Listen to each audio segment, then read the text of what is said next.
Welcome to our channel অঙ্ক চর্চা। আজকে থেকে বিএড 4th সেমিস্টারের যে অপশনাল পেপারগুলি আছে এই অপশনাল পেপারগুলি নিয়ে আলোচনা করব, ঠিক আছে। ফার্স্ট আজকে যে কোর্সটা নিয়ে আলোচনা করছি সেটা হলো কোর্স 1.4.11 এর optional paper work and vocational education, অর্থাৎ যাদের ওয়ার্ক এন্ড ভোকেশনাল এডুকেশন আছে শুধুমাত্র তাদের জন্য কিন্তু। আর এই সাজেশনটা পেতে স্ক্রিনে দেওয়া নাম্বারে কিন্তু তোমরা যোগাযোগ করতে পারো 7640889019 নাম্বারে। এই নাম্বারে কিন্তু তোমরা কন্ট্যাক্ট করলে কিন্তু এই পিডিএফটা তোমরা পেয়ে যেতে পারবে অতি স্বল্প মূল্যে।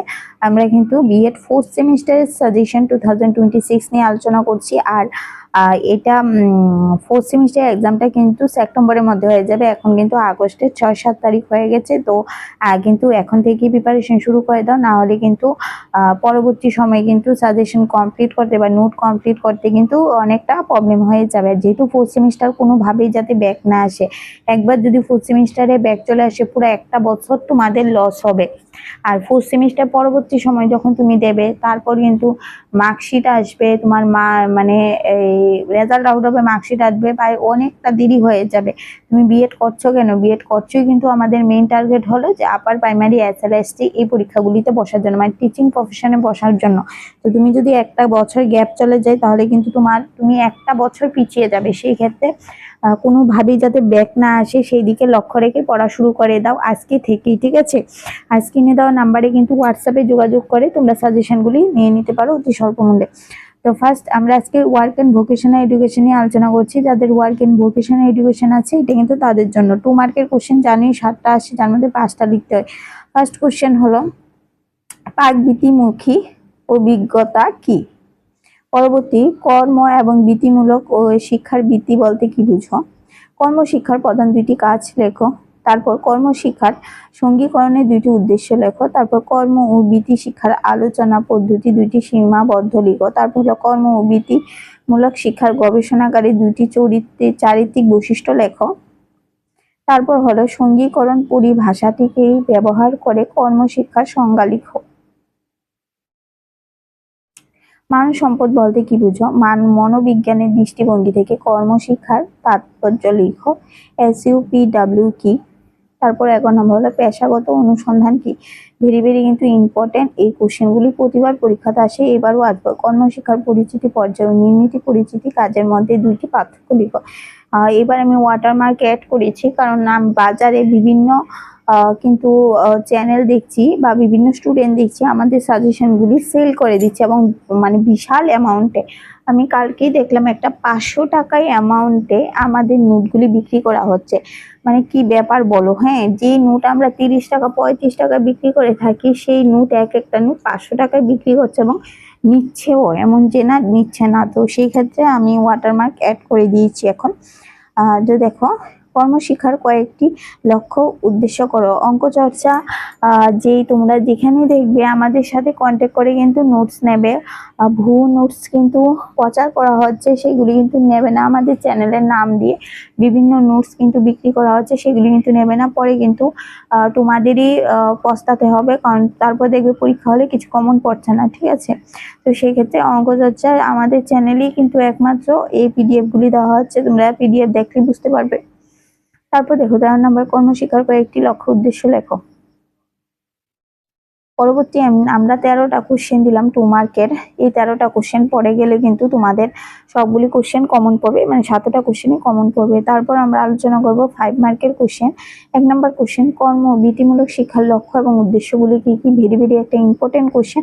তোমরা যদি কোনো অপশনাল পেপারে ইংলিশ ভার্সন লাগে তাহলে কিন্তু যোগাযোগ করলে আমি আগেই বানিয়ে দেবো, পরবর্তী সময় পরীক্ষার আগে বললে কিন্তু বানাবো না। আর এই সবগুলি সাবজেক্টের কিন্তু যেটা কোর্স 1.4.6, 1.4.8, 1.4.10 এবং 1.4 EPC3 EPC4 সবগুলো ইংলিশ ভার্সনে দেবো, শুধু অপশনাল পেপারগুলো ইংলিশ ভার্সনে দেবো না। যাদের ইংলিশ ভার্সন প্রয়োজন অপশনাল পেপার তারা আমাদের সাথে কন্ট্যাক্ট করলে কিন্তু আমি ইংলিশ ভার্সন বানিয়ে নেব।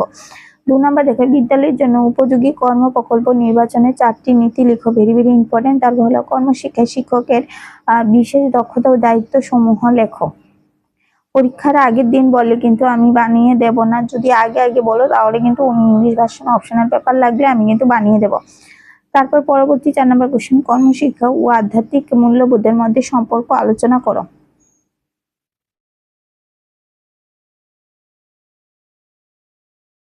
পরবর্তী দেখো, কর্মশিক্ষা কিভাবে সামাজিক দূরত্ব দূর করে। তারপর কর্মশিক্ষায় কর্মপরিচিতি ও কর্মনীল পর্যায়ের পার্থক্য। তারপর বিটিইউ কর্মশিক্ষার শিক্ষকের গুণাবলী কি কি, ভেরি ভেরি একটা ইম্পর্টেন্ট কোশ্চেন, 7 নম্বর কোশ্চেন। তারপর 8 নম্বর কোশ্চেন, কর্মশিক্ষায় ব্যবহৃত আদর্শ শিক্ষণের পদ্ধতি সমূহ আলোচনা করো।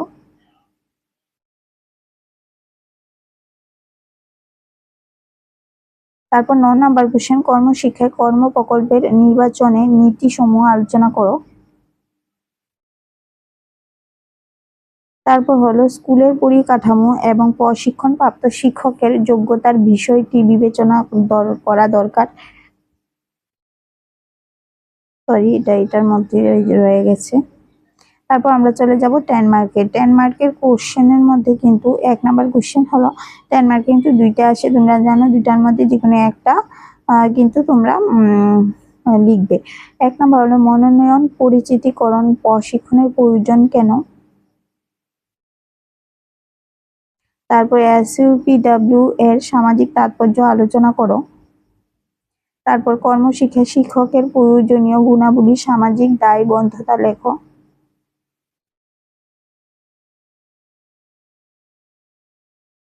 তারপর হলো কর্মশিক্ষায় বিভিন্ন পদ্ধতি সম্পর্কে আলোচনা করো। ভেরি ভেরি ইম্পর্টেন্ট কিন্তু কোশ্চেনগুলি, এবং এই কোশ্চেনগুলি কিন্তু প্রতিবার পরীক্ষার মধ্যে আসে। পরবর্তী কোশ্চেন আমরা আলোচনা করব মাধ্যমিক শিক্ষায় কর্মশিক্ষার গুরুত্ব লেখো। সবগুলি কোশ্চেন ভেরি ভেরি ইম্পর্টেন্ট, এবং এই কোশ্চেনগুলি কিন্তু কোথাও পাবে না, মানে যে বই থাকে ওয়ার্ক এন্ড ভোকেশনাল এডুকেশন, আমি কিন্তু অনেকগুলি লাইব্রেরি ঘুরে তারপর বই কালেক্ট করে কিন্তু এই সাজেশন রেডি করেছি, কারণ প্রতি ইয়ারের কিন্তু কোশ্চেন মানে পাওয়া যাচ্ছিল না, ভীষণই কষ্ট, ওর ফলে কিন্তু আমি এই সাজেশনগুলি বানিয়েছি। কেউ কিন্তু শেয়ার করবে না সাজেশনগুলি, মানে ইউটিউবে তো আমরা ছাড়ছি ঠিক আছে, কিন্তু নোটগুলি কেউ শেয়ার করলে তোমাদেরই কিন্তু প্রবলেম হবে, ঠিক আছে। কারণ এইরকম ভাবে নোট ছড়িয়ে গেলে না কি হয়, মডিফিকেশন করে নেয় অনেক চ্যানেল, আমাদের নোটগুলি মডিফিকেশন করে নিলে অনেক কোশ্চেন বাদ চলে যায়, তখন কি হয়, অনেক কমন পড়ে না। তো যাই হোক, অঙ্ক চর্চা যেখানেই দেখবে, অঙ্ক চর্চা আমাদেরই মেইন চ্যানেল, এবং আমাদের থেকে নোটগুলি কালেক্ট করে নিয়ে তোমরা পড়ে নেবে। আমাদের নামে অনেক নোট বিক্রি করা হচ্ছে, সেগুলি কালেক্ট করবে না, ভুয়ো নোট নিয়ে কিন্তু নিজের একটা বছর নষ্ট করবে না। তোমাদের বারবার বলছি যে 4th সেমিস্টার কিন্তু একটা লাস্ট সেমিস্টার, এখানে কিন্তু তুমি শিক্ষক হওয়ার একদম লাস্ট পর্যায়ে দাঁড়িয়ে আছো, এবং এই পর্যায়ে যদি তোমার ব্যাক চলে আসে তাহলে কিন্তু একটা বছর তোমার লস হয়ে যাবে, ঠিক আছে।